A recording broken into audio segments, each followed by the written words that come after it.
Good day to you and welcome to another Paddocks Club tutorial. Today I'd like to speak to you briefly about three financial issues. Let's start with the raising of levies.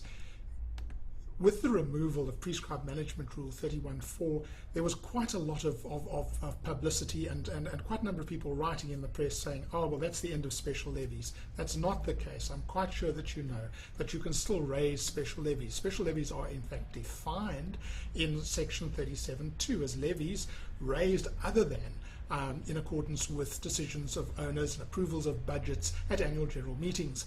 And section 27A tells you that you can recover special levies, these defined in 37.2b, from the people who were owners of units at the time. So special levies are still a feature of sectional title. There's no difficulty with that. Let's move on to the reservation of special levy funds. It's sometimes argued that these things, and I think there's some confusion around the word special, because very often special levies are raised for a special purpose. And then people say, well, if it's not used for that purpose, well, then it must be repaid. That's obvious. Well, actually, it's not so obvious. Prescribed Management Rule 45.1 says that owners are not entitled to a refund of contributions lawfully levied upon them and duly paid by them. So once you've raised a levy, that's it. The artificial personality that is the body corporate has that money or has the claims for that money, and you can't simply say, oh, well, here, have it back or have a half of it back or something like that. You simply can't do that. You would need to change 45.1 to allow for the refund, and that would have other consequences, which I'll chat about in a second.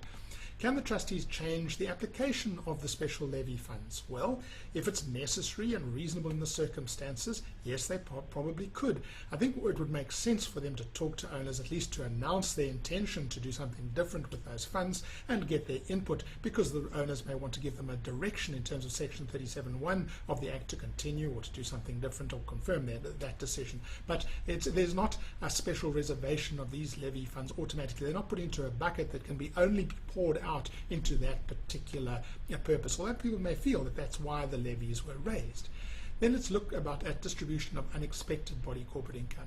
Substantial recoveries of levy arrears sometimes causes this. What will happen is that some big owner perhaps, or a number of owners, get in substantial arrears, and the body corporate needs money to run the scheme. So it increases other levies. And then when finally it recovers those substantial outstanding amounts, it finds itself with a cash surplus. Can it simply distribute it? And some other times you get unexpected income. It can be that the body corporate isn't aware that it's entitled to certain income and it gets it, or income is more than they expect. This can happen and it can create a surplus. BMR 47.2 is quite clear on this. No portion of the profits or gains of the body corporate shall be distributed to any owner or any other person except when the scheme is closed on deemed destruction or actual destruction of the building, or where such profit or gain is of a capital nature. So clearly, if there's an asset that's sold and a capital profit is made, and not by way of income but by way of the disposal of an asset, and there's income which is of a capital nature, that can in fact be distributed.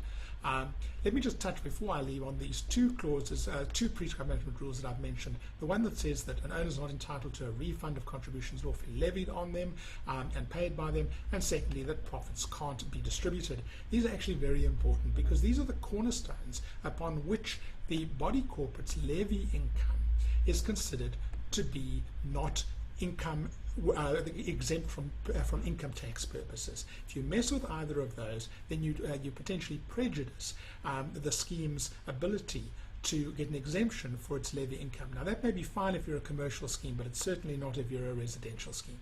Thank you very much for listening to this Paddocks Club tutorial, and if you want to add any comments or ask questions, please do that in the discussion forum.